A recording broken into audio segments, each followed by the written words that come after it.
U večerašnjem izdanju emisije UB Više od reči, pored ostalih zanimljivosti, čućete izveštaj sa poslednje sednice Skupštine. Obišli smo prodajnu izložbu knjiga, a najavit ćemo i jedan zanimljiv projekat. Atmosfera na sednici Skupštine opštine UB održane u petak uglavnom bi bila obojena primedbama na skraćeni postupak oko najvažnije tačke dnevnog reda, a to je imenovanje članova upravnih i nadzornih odbora javnih preduzeća. Mislim da te stvari apsolutno ne stoje, te primedbe ne stoje zato što je na Skupštini upravo prethodne koji su napustili, predstavnici stranaka koji su napustili i ovog puta sednicu Skupštine opštine UB, donet poslovnik Skupštine u kome se jasno kaže da u članu 92 da po skraćenom postupku Skupština može odlučivati kada su na dnevnom redu informativni materijali, pitanja koja se odnose na izbor, imenovanje i razrešenje i pojedinačne akte u vezi sa upravljanjem i korišćenjem imovine opštine kao i druga konkretna akta. Pretres i odlučivanje po skraćenom postupku može da se sprovede samo ako su predlozi iz prethodnog stava u predlogu dnevnog reda grupisani u posebnom odeljku i označeni kao predlozi o kojima se odlučuje po skraćenom postupku. Prva tačka dnevnog reda bila je namenjena usvajanju završnog računa za 2007. godinu, dok se po drugoj tački utvrđivao predlog o obrazovanju komisije za povraćaj zemljišta. To su bile dve tačke dnevnog reda koje su išle u opštem postupku. Kasnije su imenovanja, znači za članove upravnih i nadzornih odbora išle po skraćenom postupku i mislim da apsolutno je opštinsko veće bilo u pravu kada je donelo takvu odluku da se ide na taj skraćeni postupak. Znači ima u poslovniku ima takav stav da se može sprovesti. S druge strane, mislim da o ljudima koji su imenovani, bilo je 9 upravnih odbora i nadzornih odbora, ukupno je to nekih 40 ljudi.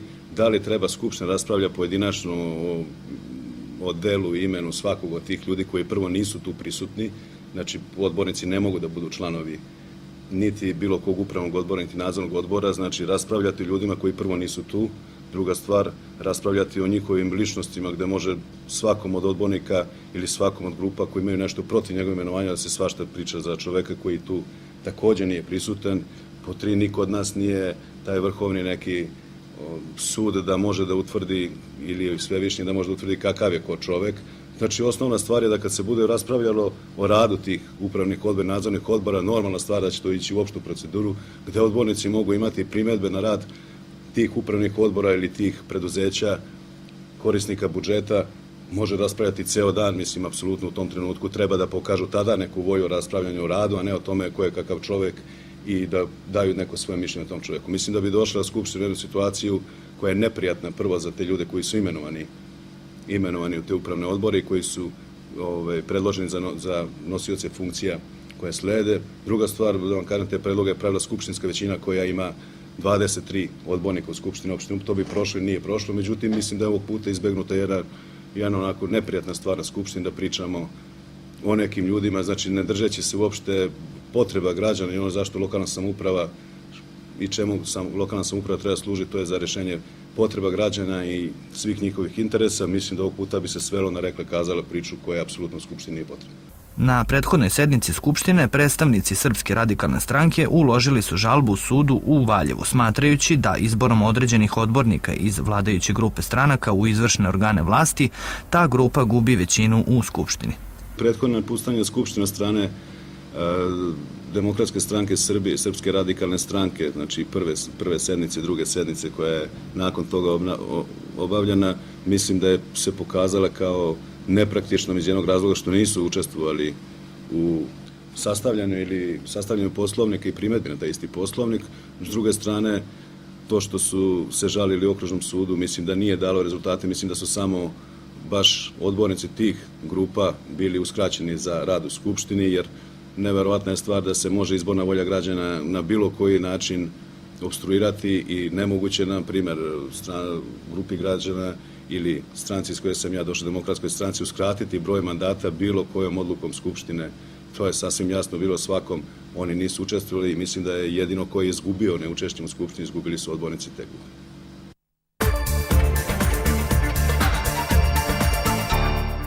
Jedna lepa vest stigla je ovih dana iz kabineta predsjednika opštine UB. Smešteni kapacitet predškolske ustanove na UB-u nije dovoljan za svu decu čiji roditelji su zainteresovani za upis. Ako ste pomislili da to i nije lepa činjenica, objašnjenje nam stiže iz Ubske opštine.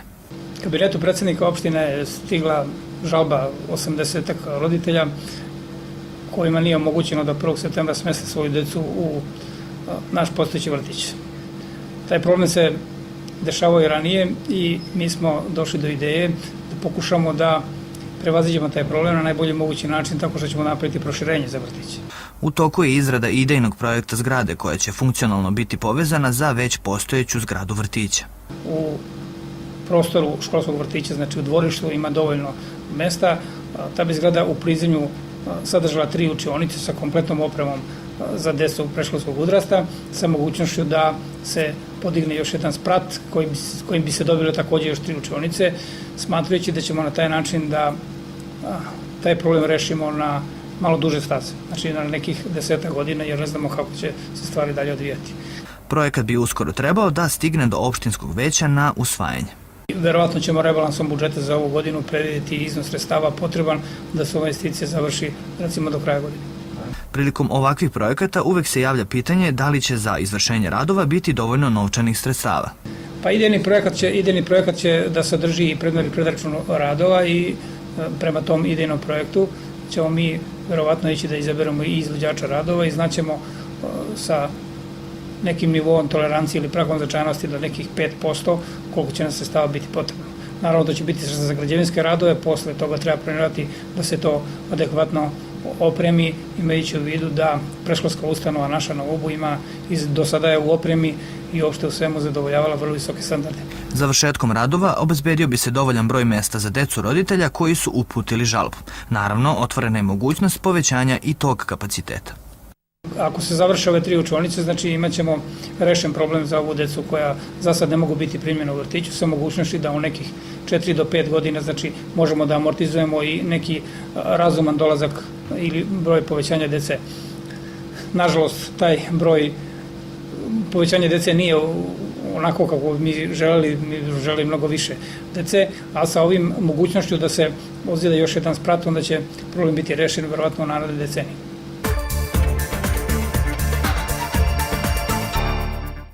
Današnji dan zvanično je najtopliji dan u godini. Meteorolozi kažu da bi 2007. mogla biti najtoplija godina u prethodna 2 veka. Koliko god da smo navikli na vrućine, ovakve temperature vazduha smetaju svim kategorijama stanovništva, bez obzira na uzrast i zdravstveno stanje. Najčešće su pogođena deca, stariji pacijenti, zatim osobe sa hroničnim bolestima, pre svega bolestima srca, plućnim bolestima, kao i psihijatrijski bolesnici. Najčešće tegobe kao posljedica dejstva visokih temperatura na ljudski organizam su opekotine, zatim toplotni grčevi, toplotna iscrpljenost, sunčanica i toplotni udar kao najveći problem i najozbiljnije stanje.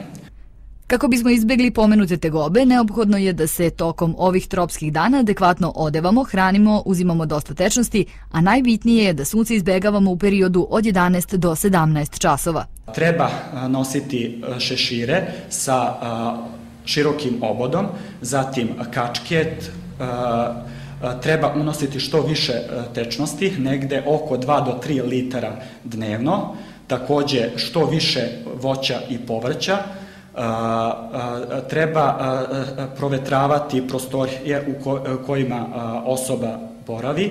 Kad su u pitanju obroci, oni treba da budu češći, ali laka hrana. Hrana ne sme da bude previše zasoljena, previše masna, već što više u ishrani unositi voća i povrća. Jako je bitno da u ovim danima ne konzumirati alkoholna pića i bezalkoholna pića. Kad sam napomenuo o tečnosti, pre svega prirodne sokove i vodu. Takođe tople napitke, preporučuje se čaj i to mlak čaj, jer on najbolje hladi ljudski organizam. Najopasniji ishod dejstva visokih temperatura je toplotni udar. Evo kako prepoznati simptome ovog stanja organizma. Koža je vruća, ona je crvena, nema znoja, pacijent osjeća mučninu, gađenje, povraćanje, javlja se vrtoglavica, kod težih slučajeva dolazi i do krize svesti, znači gubi osjećaj orijentacije u vremenu i prostoru i znači može doći do potpunog gubitka svesti, odnosno da čovek padne u komu. Takvu osobu treba odneti i smestiti negde u hlad ili u neku hladnu prostoriju, po mogućstvu klimatizovanu. Treba pristupiti hlađenju tela, znači nanošenjem hladnih obloga, znači po telu, znači hladan peškir, ili stavljati kesice sa ledom na potiljak, vrat i aksilano, to jest ispod pazuha i na preponama. Ukoliko je čovek bez svesti, treba ga postaviti u bočni koma položaj, a ukoliko čovek pri svesti, treba mu dati i napitke. Da ne biste došli u ovakvo stanje, poslušajte savete lekara i strogo ih se pridržavajte. Iako je leto deo godine kada mnoge ustanove ili organizuju kolektivne odmore ili rade u manjoj meri, Gradska biblioteka Božidar Knežević iz Uba nastavlja uredno u okviru svojih moći da organizuje kulturne programe. Dokaz za to je i letnja prodajna izložba knjiga postavljena ispred zgrade biblioteke. Pa biblioteka to redovno radi. Ovo je već 3. put ove godine. Koristimo lepo vreme i na platovu ispred biblioteke organizujemo prodajne izložbe knjiga. Ovoga puta to su izdavačke kuće Otvorena knjiga iz Beograda, Zaslon iz Šapca i Bonart iz Pazove. Kažem, korist je višestruka. Prvo, lepa jedna manifestacija prazne knjige. Drugo, naši sugrađani imaju mogućnost da kupe po zaista pristupačnim cenama knjige. I treće, tu je i dobit, jer biblioteka kao organizator dobija određen procenat. Kažem, sve je to ovako u skladu i sa našim programima i mi to radimo više puta godišnje. Pored izložbe u okviru programa svake večeri na platovu ispred biblioteke spremaju se neka iznenađenja. Iako je leto i vreme godišnjih odmora, biblioteka radi normalno, radnici biblioteci obavljaju svoje tekuće poslove i mi se trudimo da ne bude nekog velikog praznog prostora u našem radu i sa korisnicima. Tako da u toku ovih letnjih dana mi organizujemo projekcije filmova za decu, jer smo dosta dobro opremljeni sa tehnikom, tako da je ugođaj dečiji zaista lep. Tu je veliko projekcijno platno, pod ovim brezama je hladovina. Oni se spontano naravno iskupljaju, pošto tu šetaju sa svojim roditeljima, tako da bude po 30 i više mališana koji se zadrže i sa onim hoćemo još. Tako da smatram da je to dobra ideja i korisna da dečicu da premostimo ovo slobodno vreme. Svake godine Ministarstvo kulture podeli određeni broj knjiga bibliotekama u Srbiji. Na taj način pomaže se u rešavanju glavnog problema ovih ustanova, a to je nabavka knjiga. To je nama zaista velika pomoć. Ove godine, kao i prethodnih, mi smo dobili od ministarstva oko 950 naslova. To je u odnosu na našu kupovnu moć i na druge izvore do kojih dolazimo, da ne bili nabavili knjige, zaista značajan broj. Vrednost je negde oko 600.000. Knjige su svrstane u nekih 5 grupa, tako da kažem. Znači, u pitanju su knjige iz savremene srpske književnosti, onda iz prevedene književnosti, iz nauke i kulture, humanističkih i istorijskih nauka i književnost za decu. Znači, imali smo mogućnost da biramo iz tih 5 oblasti, naravno, pošto su naše potrebe uvek velike i pokušavamo da pratimo tu tekuću izdavačku produkciju, bar na ovaj način, odabirom ponuđenih knjiga. Tako da zaista imamo lepih naslova i u toku je obrada, naravno, i odmah mogućnost da čitaoci mogu da ih koriste. Biblioteka, koja pored ostalih ustanova u jednom gradu čini gradski život, kao i većina kulturnih objekata, nažalost ne zavređuje veliku pažnju zvaničnih institucija. Uglavnom se bibliotekari oslanjaju na sopstvene snage. Da se i na takav način može biti uspešan, pravi primjer je Ubska biblioteka.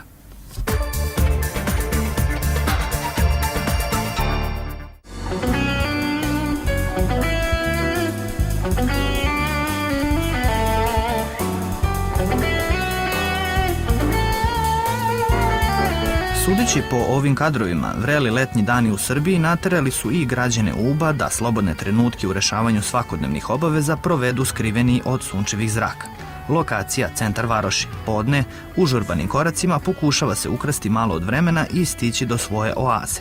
U većini slučajeva ona je gradski park. Dozvola za boravak prećutno je odobrena od strane penzionera. Verovatno su ovakvi dani jedini trenuci kada svi ostali zavide radnicima gradske čistoće koji održavaju park čistim jer im je radno okruženje, hladovina i sugrađani koji zadihani sedeći na klupi i pokušavajući da normalizuju vitalne funkcije nisu raspoloženi za komentare. Cvrkut ptica samo ukviruje sliku parka kao pribežišta od prvih avgustovskih dana. Varljivo leto 2008. u potpunosti opravdava dat mu epitet. Taman smo pomalo razočarani počeli da se privikavamo na jesenje dane u julu, kojih se posetioci ubskih večeri najbolje sećaju, kad nam je preko noći na krilima vrućeg vetra pristiglo njeno veličanstvo vrućina. Ali ne mari, tu je i zadovoljna strana koja je, čini nam se, u većini. Veliki deo te strane su poljoprivredni proizvođači koji tvrde da je vreme pogodovalo usevima. Ipak smo mi zemlja seljaka na brdovitom Balkanu. Samo da se ne potvrdi nepisano pravilo da dobra godina sluti nešto loše. I da ne širimo temu, drugi deo zadovoljne strane stanovništva su školarci. Raspust je i svo slobodno vreme je na raspolaganju. Ubski školarci, ali i njihovi roditelji na odmoru, osveženje su pronašli na gradskim bazenima. Na pitanje kako najbolje provesti leto na Ubu, oni odgovaraju. Ići na bazen, na ubske večeri, park uveče, kareli, školarac. Stalno ima nešto. Kako ko? Neko na bazenu, neko u kafićima. Mi smo iz sela, iz Trlića, pa ponekad dođemo na bazen, odemo u park, igramo se i tako. Odmaramo se na bazene, čuvamo krave. Pa ja sam Ubljanka, a ovde je zaista prelepo. Nažalost nisam imala prilike da uživam u ubskim večerima, ali tako. Tako da je ovde vrlo lepo. Jesi naučio da plevaš? Pomalo. Dolazi svaki dan ovde? Pa uglavnom, često smo tu. Za hitne slučajeve i one koji ne poštuju pravila, tu je spasilačka ekipa, čiji radnik i nije bio baš besposlen. Nažalost, bilo je par intervencija, na svu sreću. To su lake intervencije, obično su to deca, neplivači koji ne znaju koja je dubina. To su obično sa strane, pošto naši, tako reći, lokalni kupači, oni već godinama dolaze na ovaj ubski bazen, tačno znaju za neplivače, tu je mali bazen, za one malo nesigurnije tu je 1,20 m i za one najiskusnije tu je 2,20 m dubina. Ono što može se reći intervencijama nazivamo, to su i ova redovna skakanja i nemiri koji prave ostali kupači. Tako da dogovorimo se, nađemo zajednički jezik, nema mnogo da se sreći nesuglasica, naravno. Sve samo znači da Ubljani poštuju pravila? Pa uglavnom. Ima tu malo nekih nemirnijih, ali lako nađemo zajednički jezik. I nemirnijima i onima koji poštuju pravila ponašanja samo smo mogli da pozavidimo, jer u opisu našeg posla nije predviđeno kupanje u toku radnog vremena.